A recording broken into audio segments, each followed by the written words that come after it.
Everyone, welcome to my channel Shreyas blog. তো সবাই কেমন আছো? আশা করি সবাই ভালো আছো, আর আমিও ভালো আছি। আজকে হচ্ছে বুধবার। তো মঙ্গলবার আমাদের একটা পুজো বাড়ি নেমন্তন্ন ছিল আমার ননদের বাড়ি। তো সেদিন মানে মঙ্গলবার দিনকে যাওয়া হয়নি।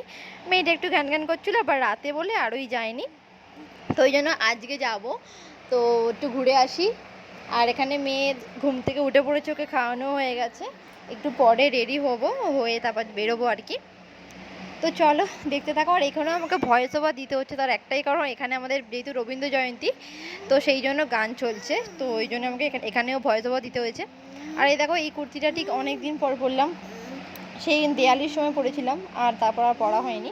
আজকে ভাবলাম পরি, কারণ কাপড় পরেও ভেবেছিলাম, কিন্তু কাপড় পরে মেয়েকে আমি সামলাতে পারবো না। মা আছে কিন্তু তাও মেয়েকে আমি সামলাতে পারবো না, ওই জন্য কুর্তিটাই পরলাম। আর এখানে আমি রেডি হচ্ছিলাম, তো বেরিয়ে পড়বো। তো চলো দেখতে থাকো।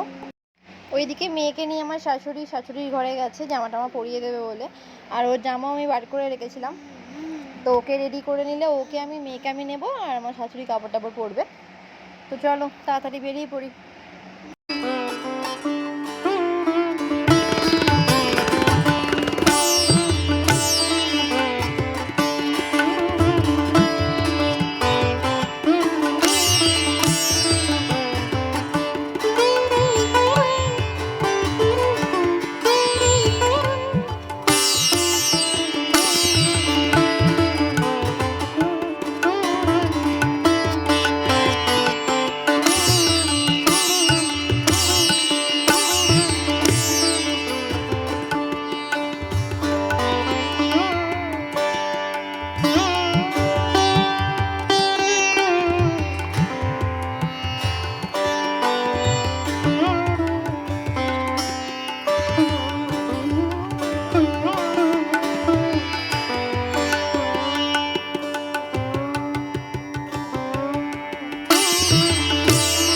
আর এখানে আমার চিঠি পুরো রেডি।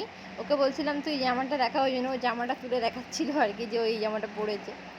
তো দেখো, ওকে সাজানো হয়ে গেছে, টিপ পরিয়ে দিয়েছি। মাথায় তো আর চুল নেই, যে চুলটা নেরুর তো মাথায় চুল নেই, ওই জন্য চুলটাকে এমনি হাতে করেই আঁচড় দেওয়া হয়েছে। আর এখানে নেরু পুরো রেডি হয়ে গেছে, এবার বেরিয়েও পড়েছি। এবার একটু মিষ্টির দোকান থেকে মিষ্টি নেব, চিপস নেব, তারপর টোটো করে চলে যাব। তো চলো দেখতে থাকো। আর এই মিষ্টির দোকানে একটা ঘটনা হয়েছে। মিষ্টির দোকানে আমি মিষ্টি কিনতে গেছি, আর আমার হাতে তো ব্যাগ ছিল, তারপর মিষ্টির প্যাকেটটাও নিয়েছিলাম, টাকা পয়সা ছিল।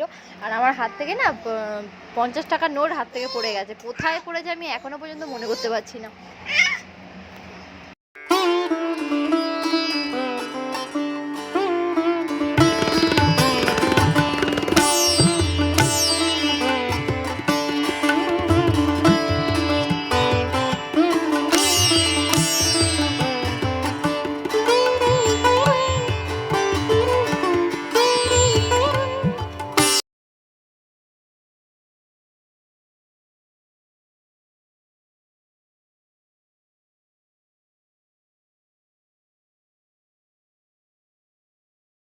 আর এখানে কথা বলতে বলতে দেখো চলে এসেছি পুজো বাড়ি। আর আমাদের বাড়ি থেকে ননদের বাড়ি বেশিক্ষণ না, হয়তো 5 মিনিট লাগে এরকম আর কি। আর দেখো লাইটিংয়ের গেট করেছে। আর আগের বছর তো যেহেতু সন্ধ্যেবেলা এসেছিলাম, ওই জন্য লাইটিংটা খুব সুন্দর লাগছিল। আর এবছর তো বেলা এসেছি। আর এই যে এখানে পুজো হচ্ছিল, সিন্নি দেওয়া হচ্ছিল। আর এখানে আমাদেরকে আমার ননদ মিষ্টি দিয়েছে, জল দিয়েছে, আর কোল্ড ড্রিঙ্কস দিয়েছে। খাওয়া দাওয়া করে আর ওপরে চলে এসেছিলাম একটু রেস্ট নেব। বেশ কিছুক্ষণ গল্প করেছিলাম, শুয়েছিলাম। আর তারপর খেতে ডাকলো, খেতেও চলে গেছিলাম। আর এখানে রান্না ছিল আলু ভাজা, ভেজ ডাল, চচ্চড়ি। দারুণ রান্না হয়েছিল, দারুণ, মানে রান্না নিয়ে কোনো কথা হবে না। আর তারপরে ছিল চিকেন কষা, আর ছিল চাটনি। আমি চাটনিটা খাই না বলে নিইনি। তো প্রত্যেকটা রান্না এত সুন্দর ছিল বলে আমি কি বলবো। তারপর এখানে ঠাকুরের মায়ের একটু ভিডিও করছিলাম। আমার মায়ের মুখটা যেন কি দারুণ লাগছে, কি অপূর্ব দেখতে লাগছে, মানে কি বলবো, এত সুন্দর সাজানো হয়েছে, দারুণ লাগছে, দারুণ।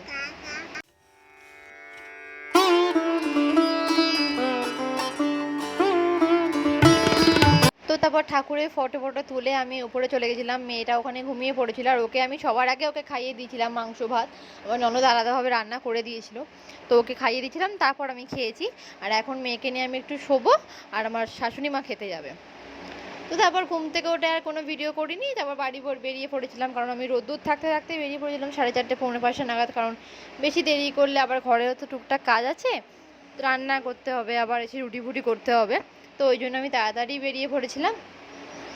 তো চলো, এই তো।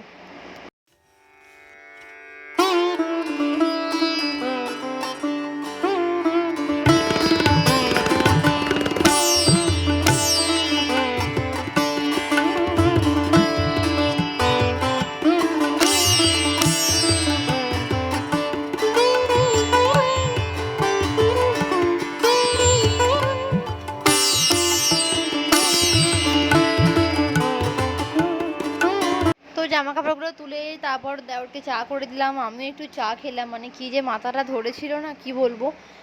চাটা খেলে যেন একটু শান্তি শান্তি লাগে। তারপর হচ্ছে রুটি করব, অনেক কাজ। তো চলো, ভিডিওটা আর বেশি বাড়াচ্ছি না, ভিডিওটাকে আমি এখানে শেষ করে দিচ্ছি। যদি তোমাদের কোথাও কিছু ভালো লেগে থাকে তো প্লিজ আমার চ্যানেলটা সাবস্ক্রাইব করে আমার পাশে থেকো, অনেক অনেক সাপোর্ট করো। আর কি বলবো, তো চলো, টাটা।